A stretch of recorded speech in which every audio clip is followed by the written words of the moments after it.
नमस्कार। आज हमारे सामने बीपीएससी इंग्लिश परीक्षा के लिए बनाए गए कुछ लेक्चर नोट्स हैं और इन्हें पढ़कर ऐसा लग रहा है जैसे हम किसी कोड को क्रैक करने की कोशिश कर रहे हैं। ये कोड है अंग्रेजी के टेंसेस और इन नोट्स का दावा है कि इस कोड को तोड़ने के लिए मतलब पूरी डिक्शनरी रटने की जरूरत नहीं है, बल्कि कुछ खास मास्टर कीज को समझना होता है, जहां ज्यादातर लोग गलती करते हैं। बिल्कुल। ये नोट्स एक तरह से एक ट्रेजर मैप की तरह है।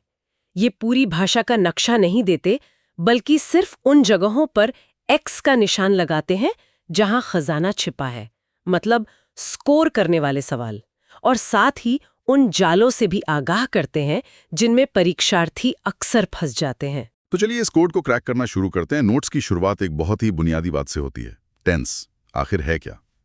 आसान शब्दों में ये क्रिया मतलब वर्ब का वो रूप है जो काम का समय बताता है, वर्तमान, भूतकाल या भविष्य। लेकिन यहाँ दिलचस्प बात यह है कि नोट्स सीधे नियमों पर नहीं कूदते। वे सबसे पहले उस एक बड़े रहस्य को सामने रखते हैं जिसे उन्होंने बीपीएससी का रहस्य कहा है। और वो रहस्य है प्रेजेंट परफेक्ट और सिंपल पास्ट टेंस के बीच का फर्क। नोट्स का मानना है कि परीक्षा में होने वाली टेंस से जुड़ी आधी से ज्यादा गलतियां सिर्फ इन दोनों के बीच के अंतर को न समझ पाने की वजह से होती हैं। तो ये दिखाता है कि लड़ाई पूरी अंग्रेजी से नहीं, बल्कि ऐसे कुछ खास कंफ्यूजन वाले जोड़ों से है। ठीक है, तो इस रहस्य को हम आगे चलकर खोलेंगे, लेकिन उससे पहले मैदान को समझना जरूरी है। नोट्स प्रेजेंट टेंस फैमिली यानी वर्तमान काल के परिवार का जिक्र करते हैं। इसमें 4 सदस्य हैं। पहला है सिंपल प्रेजेंट, जो आदतों या सार्वभौमिक सत्य यूनिवर्सल ट्रूथ्स के लिए इस्तेमाल होता है, जैसे the sun rises in the east. दूसरा है प्रेजेंट कंटिन्यूअस, जो उस काम के लिए है जो अभी इसी पल हो रहा है, जैसे I am studying for BPSC. तीसरा प्रेजेंट परफेक्ट, जो दिखाता है कि काम अभी अभी खत्म हुआ है, जैसे I have finished my notes. और चौथा प्रेजेंट परफेक्ट कॉन्टिन्यूअस। हाँ, जो बताता है कि कोई काम भूतकाल में शुरू हुआ और अब भी चल रहा है, जैसे it has been raining since morning. इन चारों के नाम सुनकर ही थोड़ा सा मतलब सिर घूमने लगता है। क्या इन्हें याद रखने का कोई आसान तरीका है? बिल्कुल, और वो तरीका इनके नाम में ही छिपा है। अगर हम इन शब्दों पर ही ध्यान दें तो कंटिन्यूअस का मतलब है लगातार चल रहा है, और परफेक्ट का मतलब है पूरी तरह खत्म हो चुका है। अच्छा, तो प्रेजेंट कंटिन्यूअस का मतलब हुआ वर्तमान में कुछ लगातार चल रहा है, और प्रेजेंट परफेक्ट का मतलब हुआ वर्तमान में कोई काम पूरी तरह खत्म हो चुका है, जिसका असर अभी भी महसूस हो रहा है। इस लॉजिक को पकड़ लिया जाए तो नियमों को रटने का बोझ काफी कम हो जाता है। ये सोचने का एक बहुत अच्छा तरीका है। मतलब नियम को रटने की बजाय उसके नाम में ही उसका मतलब ढूंढ लो। तो इस लॉजिक से तो पास्ट कंटिन्यूस का मतलब हुआ भूतकाल में कुछ लगातार चल रहा था। इससे तो चीजें काफी आसान हो जाती हैं। चलिए इसी लॉजिक को आगे बढ़ाते हुए उन 3 खास नियमों पर आते हैं जो नोट्स में मास्टर की तरह दिए गए हैं। हाँ, ये वो नियम है जो परीक्षा में सबसे ज्यादा टेस्ट किए जाते हैं। पहला नियम है सेंस और फॉर का तर्क। ये एक ऐसी जगह है जहां बहुत लोग उलझते हैं। नोट्स इसे बहुत साफ तरीके से समझाते हैं। सिंस एक निश्चित शुरुआती बिंदु, एक पॉइंट ऑफ टाइम के लिए है, और फॉर समय की कुल अवधि, पीरियड ऑफ ड्यूरेशन के लिए। ये सिर्फ एक नियम नहीं है, ये सोचने के 2 अलग-अलग तरीकों को दिखाता है। जब आप सिंस 1947 कहती हैं, तो आप एक टाइमलाइन पर पीछे जाकर एक झंडा लगा रही हैं। वो हमारा स्टार्टिंग पॉइंट है। अच्छा, एक झंडा। हाँ, लेकिन जब आप फॉर 5 इयर्स कहती हैं, तो आप कोई झंडा नहीं लगा रही, आप बस एक दूरी नाप रही हैं, 5 साल की दूरी। परीक्षा यही देखती है कि आप एक पॉइंट और एक डिस्टेंस के बीच का फर्क समझते हैं या नहीं। वाह, ये तो कमाल का नजरिया है। एक झंडा लगाना बनाम एक दूरी नापना। इससे ये नियम हमेशा के लिए याद हो जाएगा। नोट्स में एक उदाहरण भी है। गलत वाक्य, I have been living in Bihar since 5 years। यहाँ 5 साल कोई झंडा नहीं है, ये एक दूरी है। इसलिए सही वाक्य होगा I have been living in Bihar for 5 years। बिल्कुल सही। ये विजुअलाइजेशन आपको कभी गलती नहीं करने देगा। सिंस और फॉर का लॉजिक तो समय को देखने के नजरिए से जुड़ा है, लेकिन कुछ गलतियां लॉजिक की नहीं बल्कि सिर्फ आदत या ध्यान न देने की वजह से होती हैं। हाँ। नोट्स में अगला नियम कुछ ऐसा ही है, जो हैज, हैव, हैड के एक बहुत सीधे से उसूल पर टिका है, फिर भी लोग इसमें फिसल जाते हैं। हाँ, ये नियम नंबर 2 है, और ये बहुत सीधा है।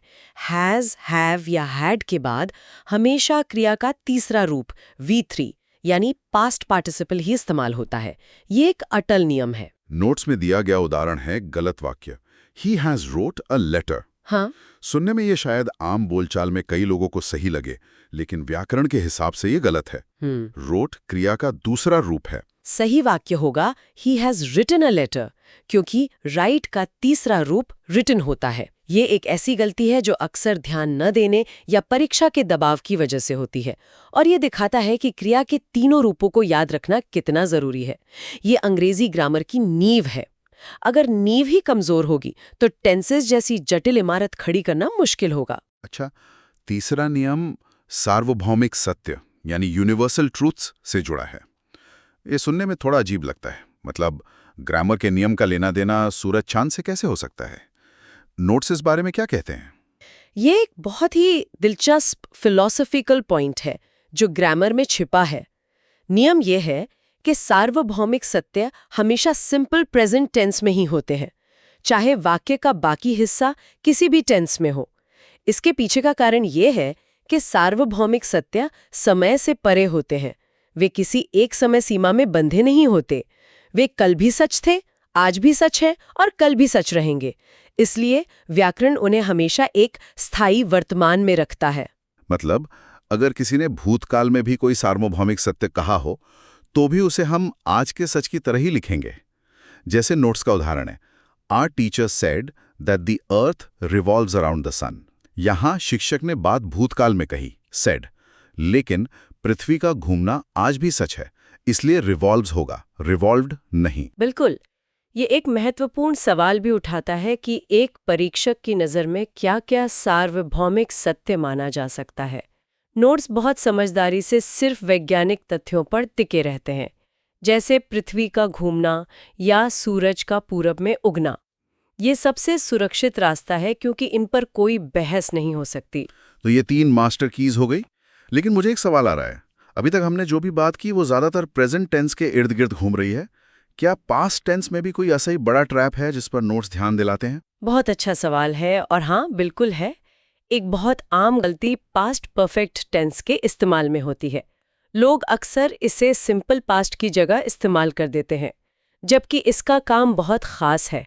पास्ट परफेक्ट टेंस का इस्तेमाल सिर्फ तब होता है जब आपको भूतकाल में हुए 2 कामों का क्रम बताना हो, यानी कौन सा काम पहले हुआ और कौन सा बाद में। अच्छा, तो ये एक तरह का पहले बाद में बताने वाला टेंस है। कोई उदाहरण है इसका? सबसे क्लासिक उदाहरण है the patient had died before the doctor arrived. यहाँ भूतकाल में 2 काम हुए, मरीज का मरना और डॉक्टर का आना। जो काम पहले हुआ, मतलब मरीज का मरना, वो पास्ट परफेक्ट हैड डाइड में है, और जो काम बाद में हुआ, डॉक्टर का आना, वो सिंपल पास्ट अराइव्ड में है।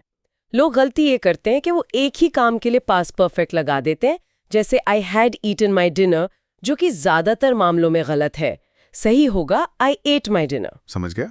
तो पास्ट परफेक्ट अकेला नहीं आता, वो हमेशा सिंपल पास्ट के साथ एक कहानी बताने आता है कि पहले ये हुआ फिर वो हुआ। ये तो बहुत काम की जानकारी है। हाँ, ये एक और कोड है जिसे समझना जरूरी है। चलिए अब असली इम्तिहान की बारी है। नोट्स में कुछ स्पॉट द एरर वाले वाक्य हैं। ईमानदारी से कहूं तो स्कूल में ये मेरा सबसे डरावना सेक्शन होता था। वाक्य पढ़ने में बिल्कुल सही लगता था, लेकिन टीचर उसमें से कोई ना कोई गलती निकाल ही लेते थे। देखते हैं इन वाक्यों में हम गलती पकड़ पाते हैं या नहीं। चलिए देखते हैं। पहला वाक्य है I am knowing him for a long time. Hindi में इसका मतलब हुआ मैं उसे लंबे समय से जान रहा हूं। सुनने में तो बिल्कुल ठीक लग रहा है। हाँ, बोलचाल में तो हम शायद ऐसे ही कहेंगे। इसमें क्या गड़बड़ है? यहाँ व्याकरण की एक बारीकी छिपी है। अंग्रेजी में कुछ क्रियाएं होती हैं जिन्हें स्टेट वर्ब्स कहते हैं। ये किसी काम या एक्शन को नहीं, बल्कि एक अवस्था, एक स्टेट को बताती हैं। जैसे जानना, प्यार करना, विश्वास करना, समझना। आप किसी को जान रहे होते नहीं हैं, आप उन्हें या तो जानते हैं या नहीं जानते। ये एक अवस्था है। इन स्टेट वर्ब्स को आमतौर पर कंटिन्यूअस टेंस में इस्तेमाल नहीं किया जाता। अच्छा, तो इसका सही रूप क्या होगा? चूंकि ये काम लंबे समय से चल रहा है, इसलिए नोट्स के अनुसार सही वाक्य प्रेजेंट परफेक्ट टेंस में होगा। I have known him for a long time. ये एक बहुत ही आम गलती है। ये तो सच में एक छुपा हुआ जाल था। चलिए दूसरे वाक्य पर आते हैं। The train has left the station an hour ago. यानी ट्रेन 1 घंटा पहले स्टेशन से निकल चुकी है। ये तो उस बीपीएससी रहस्य से जुड़ा हुआ लग रहा है जिसका जिक्र हमने शुरू में किया था। बिल्कुल, ये प्रेजेंट परफेक्ट और सिंपल पास्ट के बीच के भ्रम का सटीक उदाहरण है। यहाँ अगो शब्द एक चाबी है। एन आवर अगो भूतकाल का एक निश्चित समाप्त हो चुका समय है। नियम यह है कि जब भी वाक्य में कोई निश्चित बीता हुआ समय दिया हो, जैसे yesterday, last week, in 2010 या एन आवर अगो, तो हमेशा सिंपल पास्ट टेंस का इस्तेमाल होता है, प्रेजेंट परफेक्ट का नहीं। तो सही वाक्य होगा the train left the station an hour ago, ना कि हैज लेफ्ट। ये बहुत बड़ा फर्क है। हैज लेफ्ट का इस्तेमाल तब होता जब हम समय नहीं बताते, जैसे द ट्रेन हैज लेफ्ट, जिसका असर वर्तमान पे है कि अब ट्रेन यहां नहीं है। आपने बिल्कुल सही पकड़ा। समय का जिक्र होते ही प्रेजेंट परफेक्ट की भूमिका खत्म हो जाती है और सिंपल पास्ट की शुरू होती है। बहुत बढ़िया। और आखिरी वाक्य प्रैक्टिस सेट से है, she is often coming late, यानी वो अक्सर देर से आ रही है। इस वाक्य में चाबी कौन सा शब्द है? मेरे ख्याल से ऑफन, अक्सर, क्योंकि ये शब्द एक आदत की ओर इशारा कर रहा है, न कि कोई ऐसा काम जो सिर्फ आज हो रहा है। एकदम सही। और जैसा कि हमने सबसे पहले नियम में देखा था, आदतों और दिनचर्या के लिए हमेशा सिंपल प्रेजेंट टेंस का इस्तेमाल होता है। इस कमिंग प्रेजेंट कॉन्टिन्यूअस है जो किसी एक मौके पर हो रहे काम को दिखाता है, लेकिन ऑफन बताता है कि ये काम बार बार होता है। तो सही वाक्य होगा शी ऑफन कम्स लेट। तो इस सारी बातचीत का क्या मतलब निकलता है? ये नोट्स बहुत स्पष्ट रूप से दिखाते हैं कि परीक्षा पास करने के लिए पूरी अंग्रेजी भाषा का विशेषज्ञ होना जरूरी नहीं है। जरूरत इस बात की है कि उन खास जगहों पर महारत हासिल की जाए जहां गलतियां होने की सबसे ज्यादा संभावना होती है। ये स्मार्ट और लक्ष्य केंद्रित तैयारी के बारे में है। बिल्कुल, आज की बातचीत के मास्टर कीज भी यही हैं। पहला, प्रेजेंट परफेक्ट और सिंपल पास्ट के बीच का फर्क समझना, खासकर अगो जैसे समय सूचक शब्दों को पहचानना। दूसरा, सिंस और फॉर के पीछे का लॉजिक, झंडा लगाना बनाम दूरी नापना। तीसरा, सार्वभौमिक सत्य का हमेशा वर्तमान में रहना क्योंकि वे समय की सीमाओं से परे हैं। और चौथा, पास्ट परफेक्ट का सही इस्तेमाल समझना कि वो भूतकाल की दो घटनाओं का क्रम बताता है। ये कुछ मुट्ठी भर नियम मिलकर एक बड़ा अंतर पैदा कर सकते हैं। और जाते जाते सुनने वालों के लिए एक विचार छोड़ जाते हैं। इन नोट्स में वैज्ञानिक सार्वभौमिक सत्यों को वर्तमान काल में रखने पर ध्यान दिया गया है, जो बिल्कुल सही है। लेकिन कहावतों या मुहावरों के बारे में क्या? उदाहरण के लिए अगर कोई कहे, मेरे दादाजी हमेशा कहते थे कि ईमानदारी सबसे अच्छी नीति थी, honesty was the best policy, तो क्या ये व्याकरण के हिसाब से गलत होगा? Honesty is the best policy तो एक कहावत है, एक तरह का सार्वभौमिक सत्य, तो क्या इसे भी हमेशा इस के साथ ही होना चाहिए, या किसी की कही बात को भूतकाल में दोहराने से नियम बदल जाता है? इस पर सोचिएगा।